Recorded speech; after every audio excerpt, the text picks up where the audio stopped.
Devaya. Om Namo Bhagate Vasudevaya. Hare Krishna, dear devotees. Wanted to seek the blessing of Radha Mata, Radha Shamsu, Krishna Balaram Bhargava, and Singh Dev Bhagwan. Jagannath Bhadre Subhadra, Gaunitai, Shik Tulsimani, Haridasa, Guru Parampara, Srila Prabhupada, Guru Maharaj, and the assembled devotees. So we ended the pastimes in Braj that Lord Krishna had. First 40 chapters of the 10th canto describes these Braj Leela pastimes. And now we're moving into the Mathura pastime, which is about 11 chapters, I think.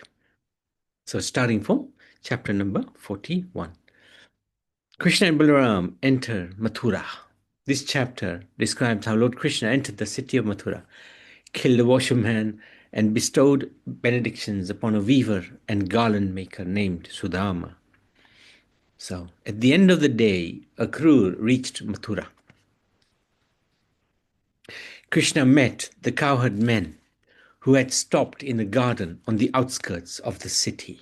So the cowherd men went with them. The gopis, the young and the elderly, they didn't go to Mathura.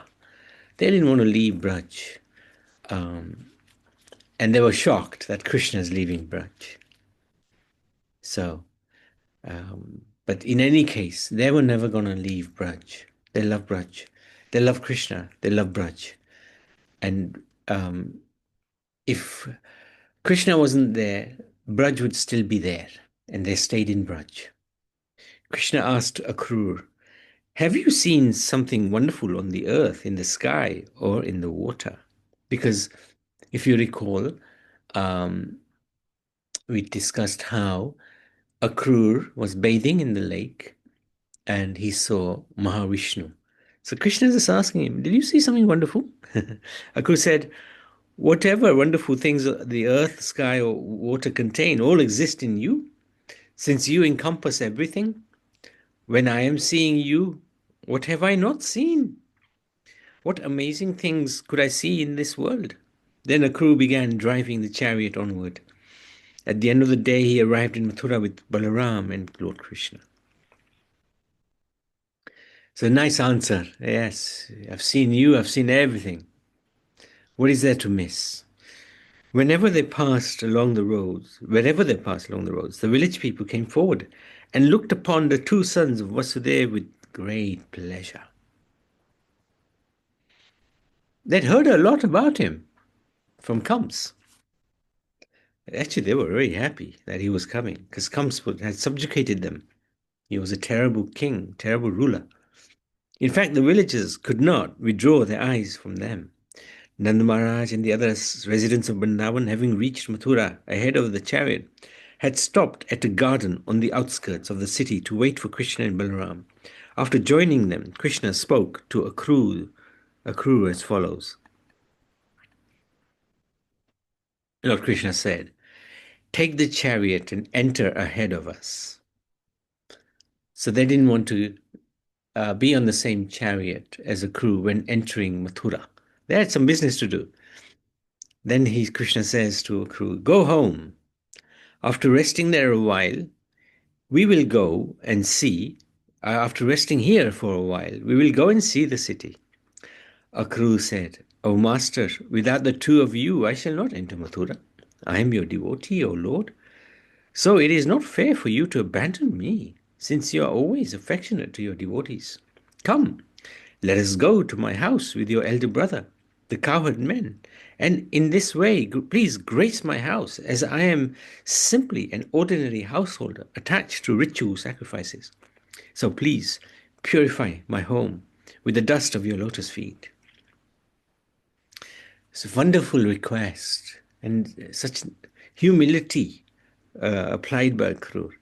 The Supreme Lord said, yes, I will come to your house with my dear brother, but first I must satisfy my friends and well-wishers by killing the enemy of the Yadu clan. So he was laying the scene. First, I have to destroy Kams. Then I'll come happily. I've got business to do first. I've got work to do. Then I'll come. Thus addressed by the Lord, Akrur entered the city with a heavy heart, informing Kams of the success of his mission. Then he went home. Then um, Krishna and Balaram and his friends went to see the city. Mathura was glorious. So, unlike Vrindavan, a very simple village, but very beautiful. Natural charm to Vrindavan. Mathura was a city. Its houses had tall gates and entrances made of crystal. Its immense archways and main doors made of gold. Its granaries and other storehouses made of copper and brass. Beautifying the city were pleasant gardens and parks. The main intersection was fashioned of gold, and there were mansions with private pleasure gardens along with guild halls. Very opulent.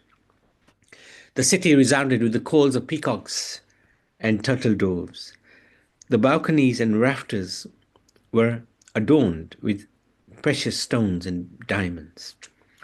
All the royal avenues and commercial streets were sprinkled with water, as were the side roads and courtyards. And garlands, newly grown sprouts, grains, and rice had been scattered everywhere. Gracing the houses' doorways were beautiful water pots with mango leaves. So, interesting description of the town of the city of Mathura. The women of Mathura hurriedly assembled to see Krishna and Balaram. Some of the women eagerly climbed to the roof of their houses to see them. Some of the ladies put their clothes and ornaments on backwards. Be like the gopis. They were, again, mesmerized that Krishna and Balaram are coming. They'd heard so much about him. Others forgot one of their earrings or ankle bells. Others applied makeup to one eye but not the other. Those who were taking their meals abandoned them.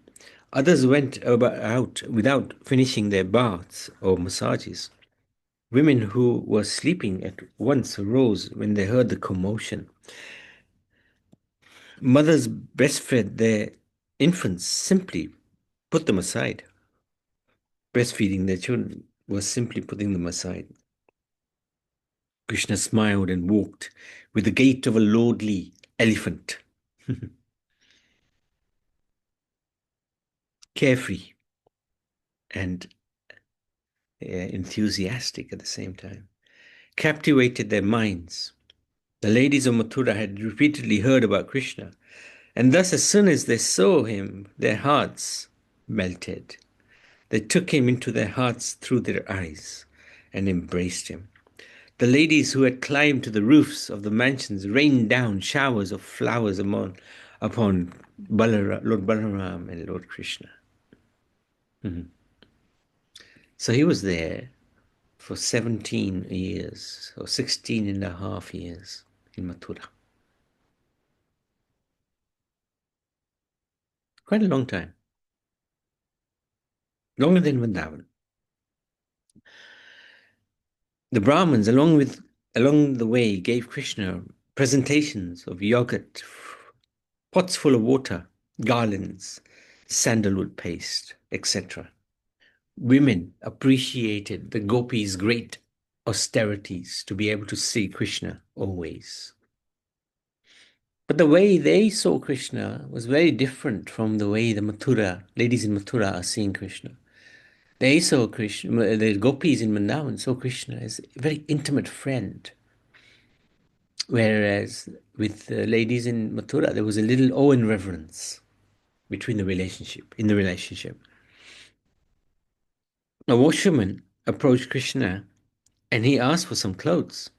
So Krishna asked for some clothes. However, the washerman insulted Krishna, calling him a roamer of the forests. How could you dare ask for the king's clothes? Threatening Krishna, he told him to leave. Krishna became angry and knocked off the washerman's head with his fingertips. He then took whatever clothes he wanted, distributed the rest to his coward friends. So that was the end of the washerman. Then a weaver came forward, and feeling affection for the lords, nicely adorned their attire with cloth ornaments of various colors. Pleased with the weaver, Lord Krishna blessed him that after death he would achieve the liberation of attaining a form like the Lord's. So that is Sarupya Mukti. You get a form just like mine. And that while in this world he would enjoy supreme opulence, physical strength, influence, memory, and sensory vigor. All he did was give a little bit of enhanced the clothing that the Lord was wearing. And yet he gave so much, the Lord gave so much back. Krishna then visited the house of the garland maker Sudama, who worshipped Krishna with sandalwood paste, pan, and other paraphernalia. Sudama addressed the Lord. So this is the garland maker. O Lord, my birth is now sanctified, my family tree of contamination, my family free of contamination. Now that you both come here, my forefathers, demigods, great sages are all certainly very satisfied with me. You two lords are the ultimate cause of this entire universe. So although a garland maker, he was very intelligent. To bestow sustenance and prosperity upon this realm, you have descended with your planetary expansions. Because you are the well-wishing friend and supreme soul of the whole universe, you regard all with unbiased vision. Therefore, although you reciprocate your devotees' loving worship, you always remain equally disposed towards all living beings. Please order me, your servant, to do whatever you wish. To be engaged by you in some service is certainly a great blessing for anyone. That's a good mood. To be engaged in some seva for the Lord is such a blessing. And we should count it as a blessing. Count it as our great fortune to do bhakti to the Lord. Very rare and very fortunate to be able to do that. Sudama could understand what Krishna and Balaram wanted. Thus, with great pleasure, he presented them with garlands of fresh, fragrant flowers. The two lords then offered the surrendered Sudama, who was bowing down before them, whatever benediction he desired. Sudama chose unshakable devotion for Krishna, friendship with his devotees,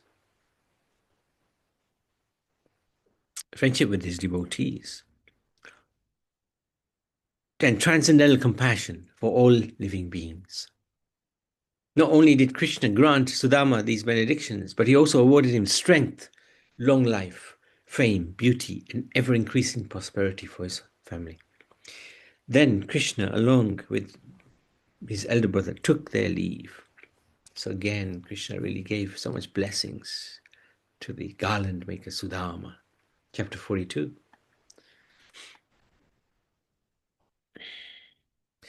Is called the breaking of the sacrificial bow. This chapter describes the benediction Trivikara received, the breaking of the sacrificial bow, the destruction of Kamsa's soldiers, the omens that Kamsa saw. As Krishna walked down the king's road, he saw a beautiful hunchback woman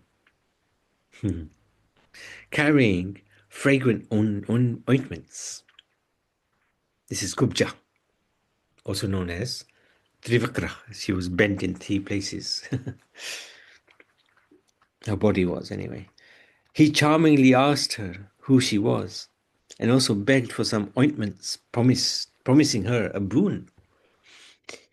She said she was a servant of King Kams, making special ointments, and her name is Trivikra. Her mind overwhelmed by Krishna's beauty, charm, sweetness, smiles, words and glances, Trivikra gave both Krishna and Balaram generous amounts of ointment, decorating them both. This was actually meant for the king, but she gave it to him instead, them instead. Ointed with these most excellent cosmetics which adorned them with hues that contrasted with their complexions, the two lords appeared extremely beautiful. Krishna was pleased with Trivikra, so he decided to straighten her, that hunchback girl, with a lovely face, just to demonstrate the result of seeing him. Pressing down on her toes with both his feet, Lord Achyuta placed one upward pointing finger of each hand under her chin and straightened up her body. Devakra was transformed into a beautiful woman.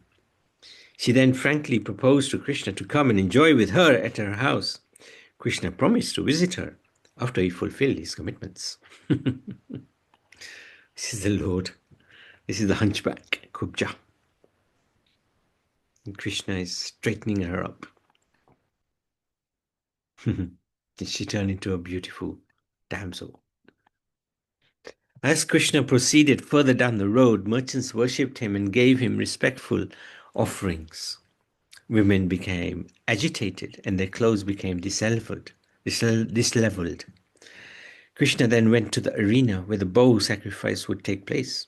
He saw the amazing bow, which resembled Lord Indra's, which was guarded by a large company of men who were respectfully worshipping it.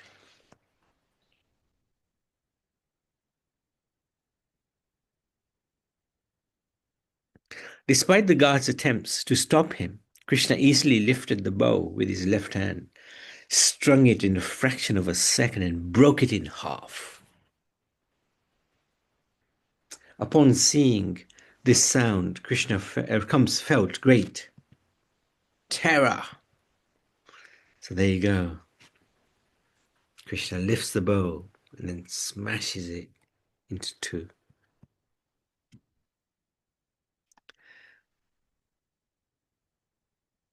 The enraged guards then took up their weapons, wanting to seize Krishna and his companions, surrounded them and shouted, "Grab him!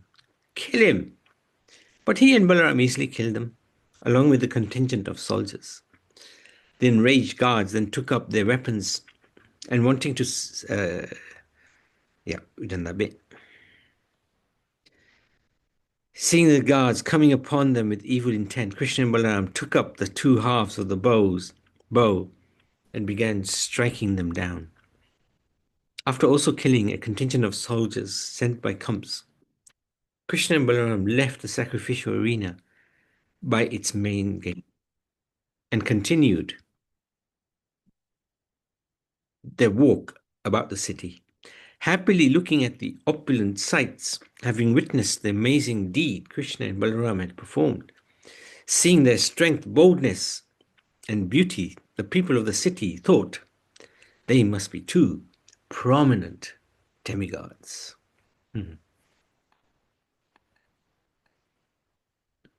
As they strolled about at will, the sun began to set. They left the city with the cowherd boys and returned to the cowherd men's camp. After Krishna and Balaram's feet were bathed, the two lords ate rice with milk. Then, although knowing what Kamsa intended to do, they spent the night there comfortably. Wicked King Kamsa, on the other hand, was terrified. Having heard how Krishna and Balaram had broken the bow and killed his armed guards and soldiers, simply as a game, he remained awake for a long time. And both while awake and while dreaming, he saw many bad omens, messages of death. When he looked at his reflection, he could not see his head. He could not see his footprints. He dreamt that he was being embraced by ghosts and drinking poison. Seeing these and other such omens, both while dreaming and while awake, Kamsa was terrified by the prospect of death, and out of anxiety he could not sleep. At sunrise, Kamsa made preparations for the wrestling match while his men performed the ritual worship. Everyone sat comfortably in the galleries, and Kamsa, although terrified, sat with the ministers on the imperial dais. The music began, and the wrestlers, Mustika, Kuta, Sala, and Toshala, sat down in the arena. The cowherd men presented Kamsa with their offerings and then sat in one of the galleries. So I think we got time for one more. Chapter 43. Krishna kills the elephant Kuvala Pida. This chapter tells how Lord Krishna killed the lordly elephant Kuvala Pida, how Krishna and Balaram entered the wrestling arena, and what Krishna said to the wrestler Janura. Krishna and Balaram, hearing the kettle drums resounding at the wrestling arena, went there to see what was happening. When Lord Krishna reached the entrance to the arena, he saw the elephant Kuvala Yapudpida blocking his way at the urging of his keeper, securely binding up his clothes. So Krishna often would bind his clothes tight, especially around the waist, and tying back his curly locks. Lord Krishna told the elephant keeper to move aside, otherwise he will send both him and his elephant to the abode of Yamraj. Thus threatened, the elephant keeper became angry. He goaded his furious elephant to attack Lord Krishna. The Lord of the Elephants charged Krishna, violently seized him with his trunk. But Krishna slipped away, struck a blow, and disappeared from his view amongst his legs. Infuriated at being unable to see Lord Keshav, the elephant sought him out with his sense of smell. Once again, Kuvalayapida seized the Lord with the end of his trunk, only to have the Lord forcefully free himself. Lord Krishna then grabbed the powerful Kuvalayapida by the tail and playfully dragged him 15 bowlands. It's a big elephant. Krishna is just playing with him. There he is. Huge elephant.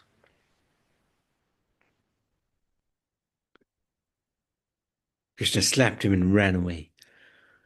Kuvalayapida pursued the Lord, managing to touch him again and again with each step. But Krishna outmaneuvered the elephant and made him trip and fall. Seizing his trunk with one hand, Krishna threw him to the ground. Lord Hari then climbed onto the elephant with the ease of a mighty lion, pulled out a tusk, and with it killed the beast and his keepers. Wow, there you go. Killed him with his own tusk.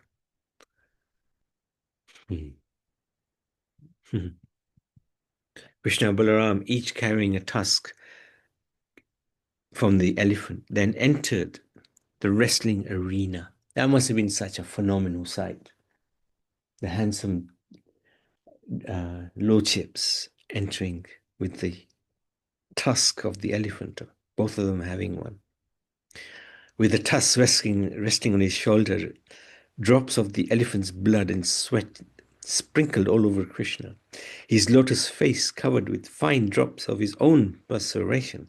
The Lord shone with great beauty. The various groups of people in the arena regarded Krishna in different ways. So this is very interesting. The wrestlers saw Krishna as a lightning bolt about to strike them down. The men of Mathura as the best of males. The women as Cupid in person. They loved him. The cowherd men as their relative, their parents as their child. The impious rulers as a chastiser. The king of the Bhojas as deaf. The unintelligent as the Supreme Lord's universal form.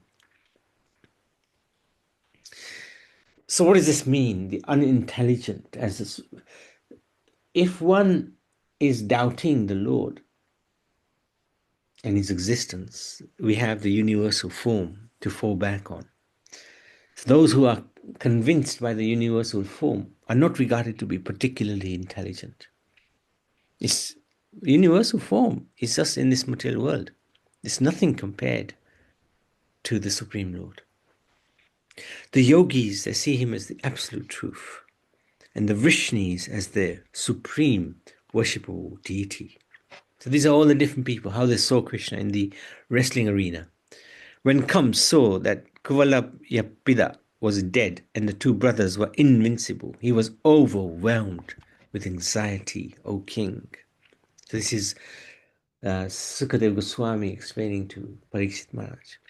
Arrayed with variegated ornaments, garlands, and garments, the two mighty armed lords shone splendidly in the arena. Indeed, they overpowered the minds of all onlookers with their effulgences. They drank in the vision of the Lord, causing their eyes to open wide and their faces to blossom without being satiated. They then discussed the Lord's pastimes of Vrindavan with each other.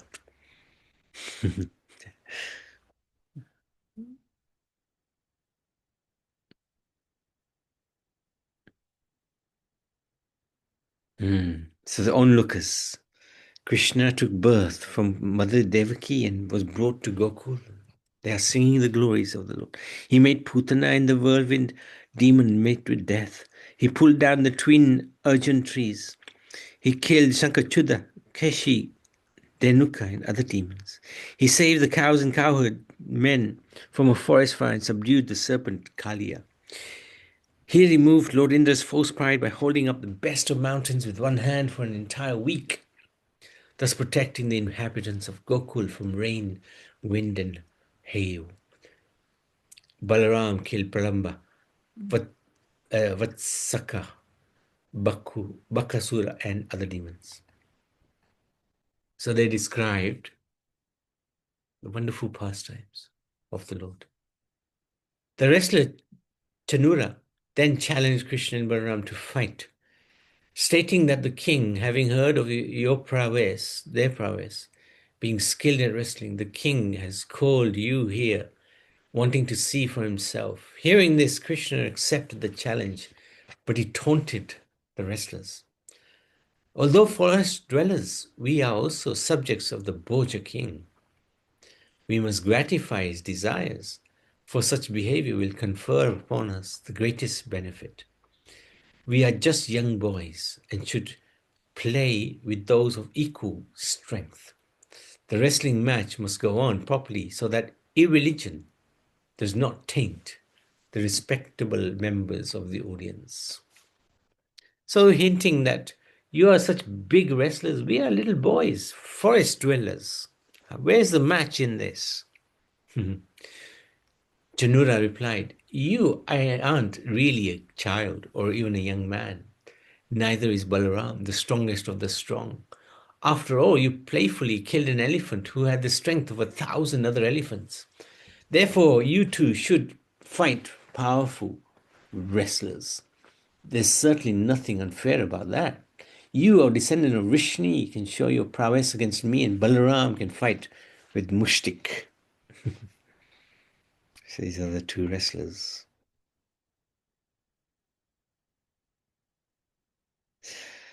Okay, end of chapter 43. Any questions? Any comments?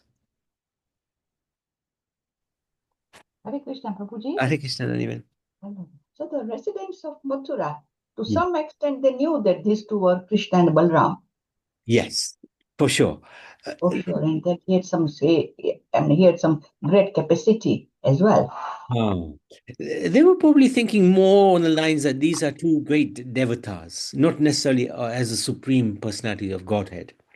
No, they could do some things, isn't it? Exactly, They are exactly. capable of doing something. Yeah. Yes.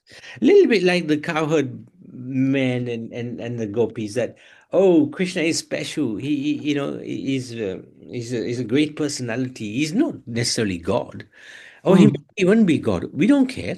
He's ours. mm, The Mathuravasis didn't have that mood that he's ours, because mm, Krishna has just come from Vrindavan. But they knew these two are special. There's look special. When they came in, there was a different aura about them. And Kams has been telling us about them. And now we see him, and he looks so beautiful. They were yeah. mesmerized. They were mesmerized. And I like the Chanura's reply. Yeah. It made sense, isn't it? It does make sense. It does make sense, of course. You're not just ordinary children. You might be 11 years old, but you're not ordinary children. Yeah. He was Mm, actually, yeah, Gyani. He knew these two are going to be our death. He and Mustik, they knew, and they didn't care for comes. They wanted to fight Krishna Balaram to get their salvation. So they were actually great. They must have been, I don't know what the history is of them, but in their past lives, they must have been great yogis for to be able to touch mm, Krishna and mm. Balaram. So very fortunate souls. And considering Mathura was being ruled by a demon, Mm. Kansa, the city is so opulent. Yeah, true. Mm. Mm. That's true. Everybody seemed rich. They sort of had Mm. power, had money, Yeah, everything. yeah, yeah. But the residents were not happy because of the subjugation of by Kamsa. But it was a very opulent city. That's Mm, absolutely no doubt. And still today, if you go there, it is relatively speaking much more opulent than Vrindavan, right? Because mm. buildings are bigger and people are richer. The law courts are there. Um, you see people in suits and ties and you know cars and scooters everywhere. It's very opulent still. But it is true that that's what I've heard. The Hmm. people of Mathura they do eat meat, unlike the Vrindavan and Gokul. Right, right. Currently, you mean? Currently, yes. Yeah. I'm not too familiar with that aspect, but I suspect you're right. I've seen eggs there, yeah, on the Okay. streets. So yeah, maybe Yeah, it comes yeah, because yeah. they say that people of Mathura still like that cruelty is still there, unlike Gokul Yeah, and Vrindavan. right. Got it, got it. And actually, if you walk down the streets of Mathura, the people are a little bit brash, a bit, Yeah. of it, like they're not as friendly as in Vrindavan. That's for sure. Mm, mm, Yes. Yeah. Still the Yeah. same sort of mood. Yeah, you're right. You're right. Yeah. Thank you, Papuji. Thank you for sharing that. That was a very nice points, actually. Thank you. Thank Thank you so much. Okay, if there's nothing else, we can stop there. Shrimad Bhagavad Puran ki jai, Mathura Dham ki jai, Shri Krishna Chandra Bhagwan ki jai.